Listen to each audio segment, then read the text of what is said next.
Assalamualaikum warahmatullahi wabarakatuh. Salam sejahtera untuk kita semua. Semoga selalu dalam lindungan dan kasih sayangnya. Amin ya robbal alamin. Pada kesempatan kali ini, saya Jihan Lukiana Putri akan mempresentasikan makalah yang berjudul Akad Mudharabah, jenis-jenis akad mudharabah dan komponen-komponennya. Baiklah, berikut presentasi saya mengenai akad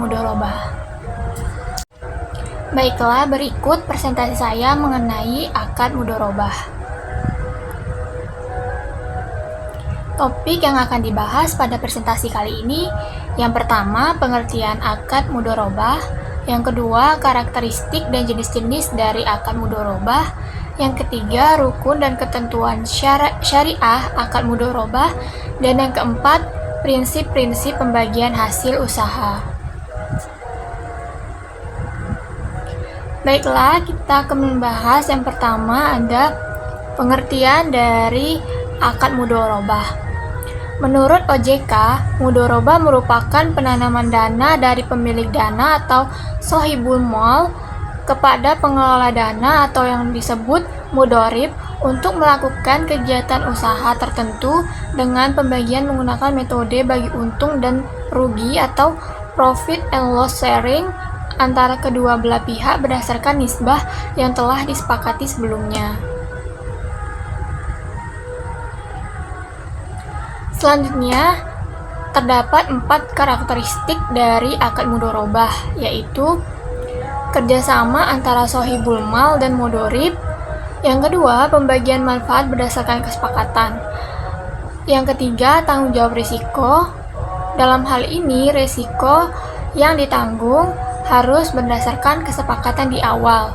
Jika risiko tersebut dilakukan oleh bank, maka ditanggung oleh bank.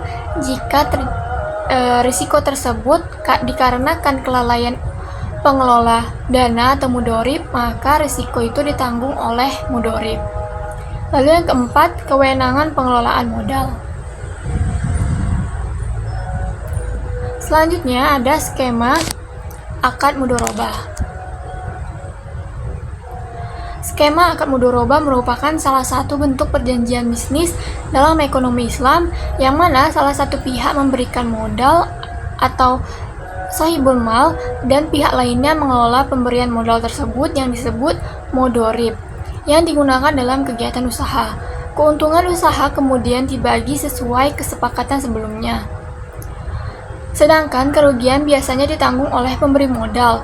Kecuali jika kesalahan datang dari pengelola modal, maka kerugian ditanggung oleh pengelola modal. Terdapat 3 jenis akad mudharabah. Yang pertama yaitu mudharabah mutlaqah, adalah salah satu jenis perjanjian di mana tidak memperbolehkan pemilik modal untuk ikut menentukan usaha yang dilakukan oleh pengelolanya atau mudharib. Dalam hal ini, dana yang diberikan oleh mutlaqah mudharab adalah bersifat bebas, yakni pihak pengelola dana tidak mempunyai batasan dalam menentukan modal usahanya. Yang kedua, mudharabah muqayyadah adalah bentuk kerjasama antara kedua belah pihak atau lebih, yang mana pemilik modal atau sohibul mal akan memberikan dana kepada pengelola atau mudharib di awal perjanjian sesuai kesepakatan. Lalu jenis akad yang ketiga yaitu mudharabah musytarakah, adalah gabungan perjanjian antara mudharabah dengan musyarakah. Konsep yang dimiliki musyarakah mudharabah adalah perjanjian kerjasama di awal sudah disepakati dengan modal berasal dari sohibul mal. Sementara itu, jika suatu saat di tengah perjalanan usaha pihak pengelola atau mudharib tertarik untuk ikut menanamkan modal, maka hal ini diperbolehkan dengan tujuan agar bisnis dapat berkembang ke depannya.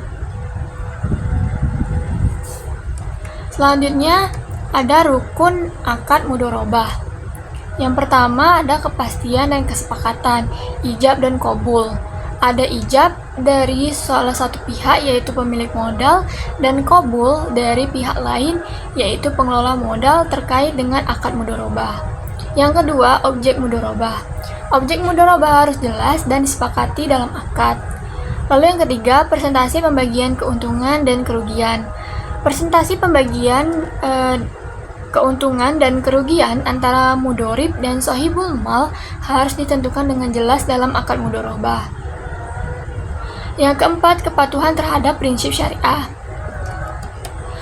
Akad mudorobah harus penuhnya mematuhi prinsip-prinsip syariah Islam yang berlaku. Lalu yang kelima, transparansi dan pelaporan. Mudorib harus memberikan laporan yang jelas dan berkala kepada pemilik modal mengenai pengembangan bisnis dan penggunaan dana. Selanjutnya ada niat baik atau niyah. Kedua belah pihak harus memiliki niat baik dan itikad yang jujur dalam menjalankan akad mudorobah. Lalu ada keadilan dan kesetaraan. Akad mudorobah harus didasarkan pada prinsip keadilan dan kesetaraan antara kedua belah pihak. Tidak boleh ada eksploitasi atau ketidakadilan dalam pembagian keuntungan dan kerugian. Lalu yang terakhir ada perjanjian tertulis. Sebaiknya akad mudorobah didokumentasikan secara tertulis yang mencakup semua persyaratan pembagian keuntungan dan tanggung jawab masing-masing pihak. Baik, selanjutnya pengertian nisbah. Dalam Islam, nisbah adalah perkiraan imbalan yang biasanya akan diterima oleh pemilik dana atau sohibul mal dan pengelola dana atau mudorib. Dengan kata lain, nisbah adalah istilah yang digunakan sebagai sistem bagi hasil yang berlaku dalam aktivitas perbankan syariah atau usaha syariah. Terdapat 3 hal yang mempengaruhi nisbah, yaitu jenis produk simpanan, kinerja usaha, dan tingkat presentasi dari nisbah.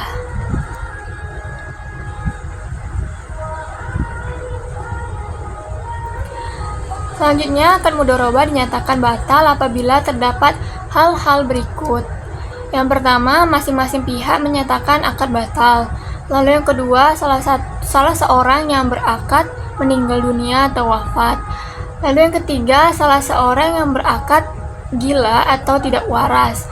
Lalu yang keempat, pemilik modal murtad keluar dari agama Islam.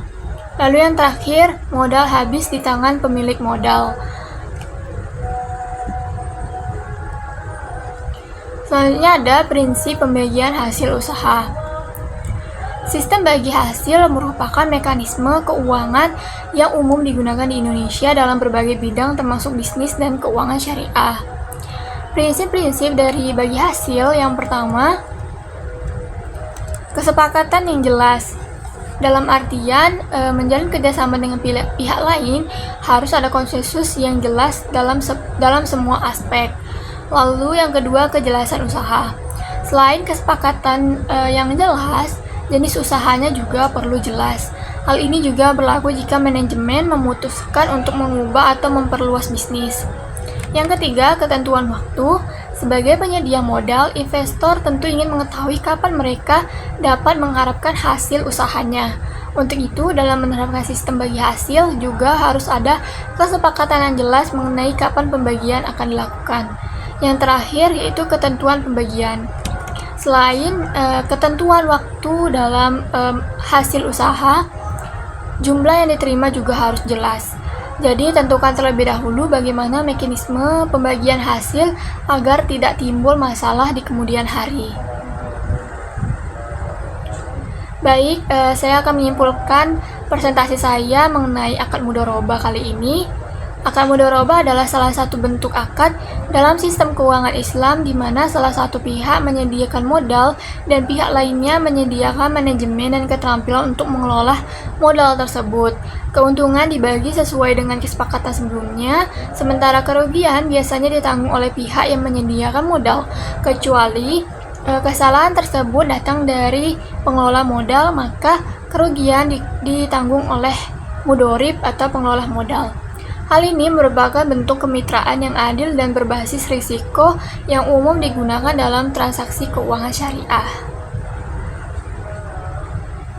Baik, itulah presentasi saya mengenai akad mudorobah, jenis-jenis akad mudorobah, dan komponen-komponen yang ada dalam akad mudorobah. Saya mohon maaf jika ada penyampaian yang salah